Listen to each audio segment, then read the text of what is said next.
Without a clear purpose, life will pull you in 100 different directions. You'll feel aimless, lost at sea, and void of meaning. But when you define and live with purpose, everything changes. The feeling of overwhelm fades away as your mental energy concentrates like a laser in one direction, generating enormous levels of self-discipline and grit. Your purpose-fueled grit produces creative insights and new skills. Living with purpose brings forth your best self, your best work, and your greatest impact. Here are 5 powerful ways to cultivate a sense of purpose from more than 25 books on purpose. Think of these 5 big purpose insights as a choose-your-own adventure. Your mission is to decide which of these 5 approaches to purpose resonates with you most, and then use that approach to live with more purpose this year. Purpose insight number 1. Face the resistance. You can instantly find your purpose by asking, what work am I most resisting right now? Is there a project you've been putting off, a workout you don't feel like doing, or a difficult conversation you're avoiding? Facing the resistance that sits between you and work you know is important is your gateway to personal growth and a great way to discover your calling in life. In The War of Art, author Steven Pressfield talks about how we should think about the resistance to creative pursuits. In the book he says, if you're feeling massive resistance, the good news is it means there's tremendous love there. If you don't love the project that is terrifying you, you wouldn't feel anything. The opposite of love isn't hate, it's indifference. The more resistance you experience, the more important your unmanifested art project or enterprise is to you, and the more gratification you will feel when you finally do it. When you feel lost and overwhelmed, your resistance is your guiding compass, your true north. If you're unsure which project you should commit to for the next 12 weeks, write down 5 possible projects and pick the project that scares you the most.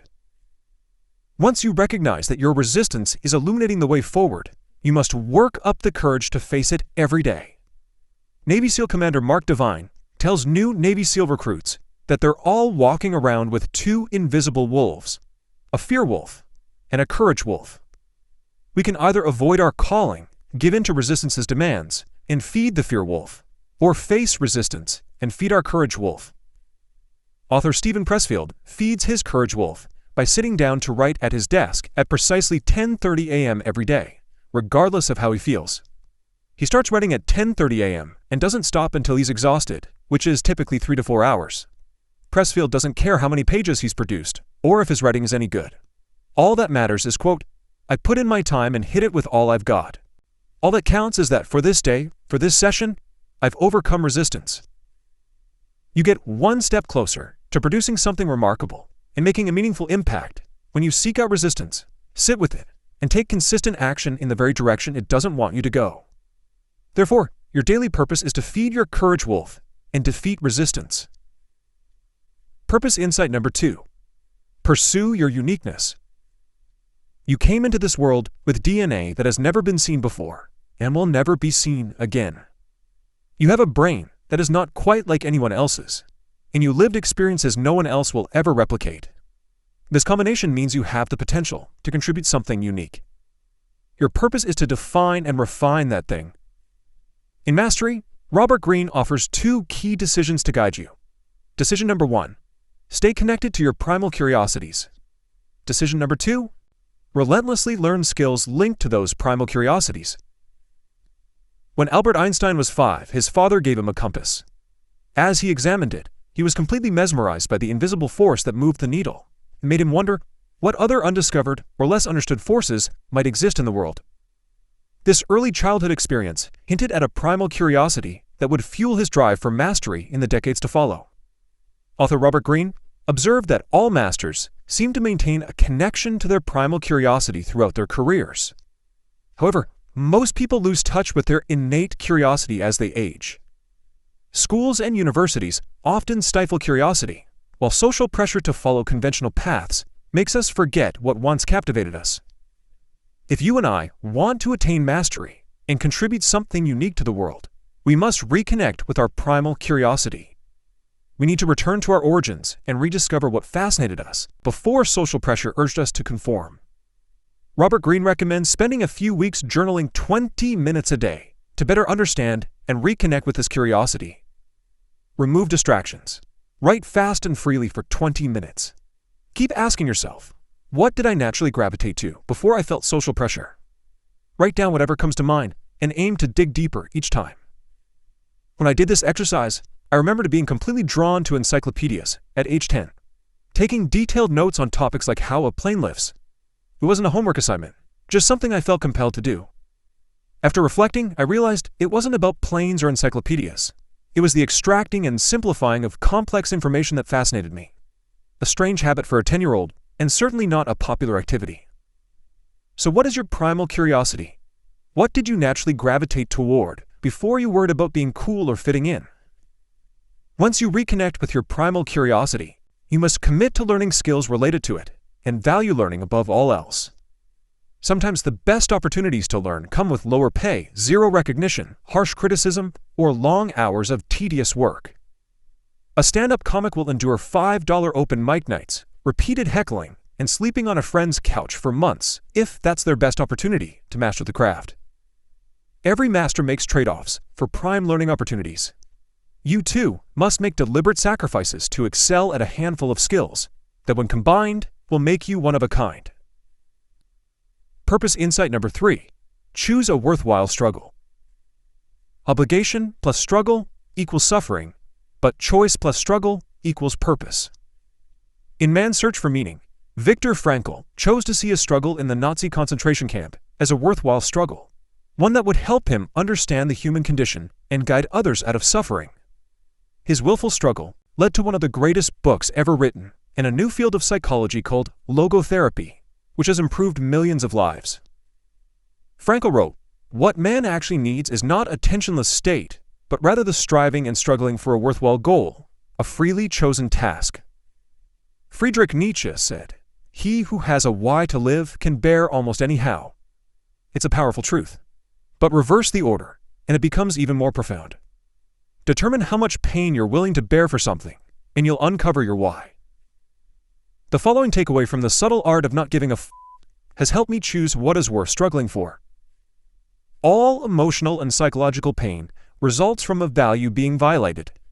If seeing your child struggling to read is painful, it's because you value your child's happiness and you value education.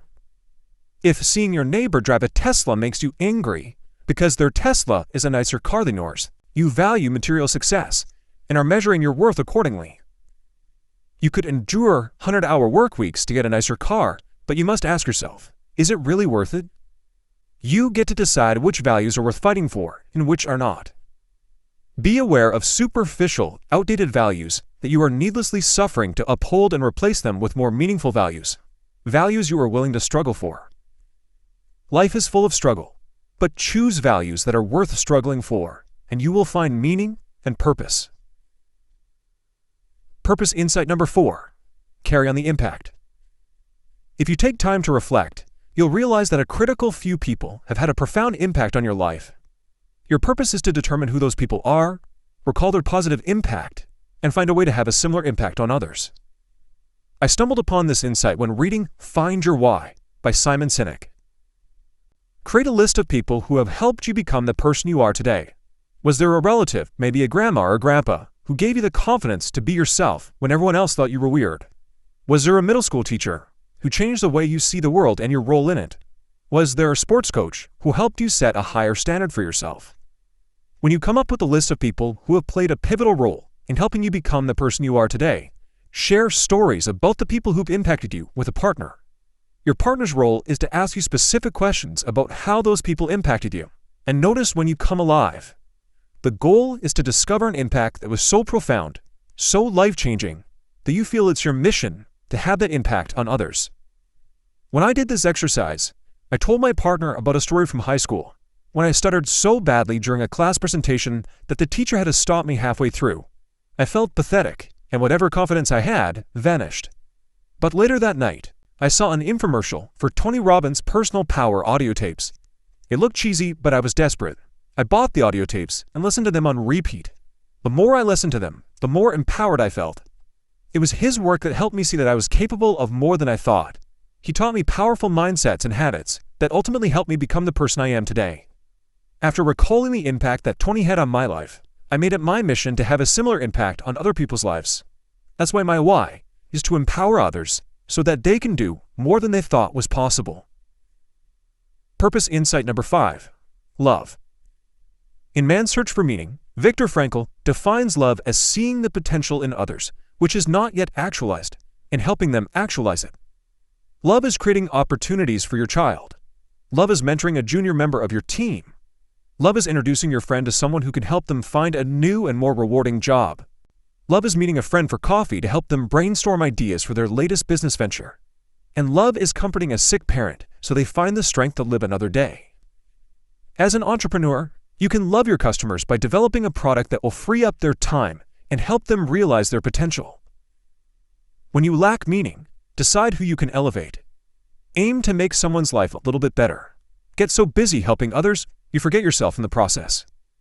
Viktor Frankl says, "The more one forgets himself by giving himself to another person to love, the more human he is, and the more he actualizes himself."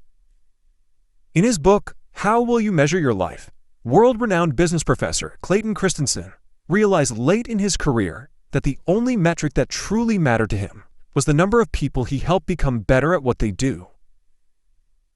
So, what purpose strategy resonated with you the most? And which one do you think will generate a powerful sense of purpose for you? Face the resistance. Pursue your uniqueness. Choose a worthwhile struggle. Carry on the impact. Or love. If you would like a one-page PDF summary of these 5 insights, click the link in the description below, and I'll email it to you. If you've already signed up for the free Productivity Game newsletter, this PDF is sitting in your inbox. I'm doing a deep dive video on one powerful purpose insight inside my Academy membership, along with a 2-week drive for more purpose with other Academy members. There's a link to the Academy membership in the description below.